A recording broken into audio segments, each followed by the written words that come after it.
Hi mga ka-cookies! Another day, another cookie serya na naman tayo.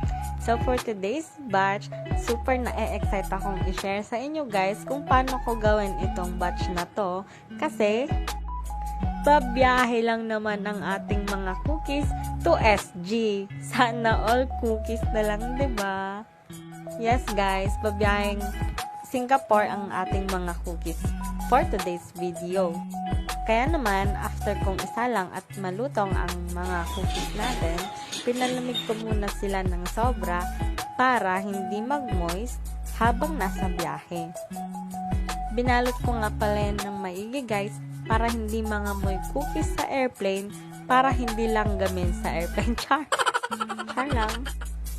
Ayan, sana magustuhan ng Singapore people ang Bella Bakes cookies. Shoutout ante, tita, and lola. Sana magustuhan nyo po. And nga pala guys, share ko lang, malapit na po nating i-launch ang new flavor ng Bella Bakes cookies. Abang-abang lang tayo, ang clue ay something red siya. Thank you so much po sa mga reactors at nagko-comment sa ating mga reels. Thank you for watching. Sana nag-enjoy kayo. Bye!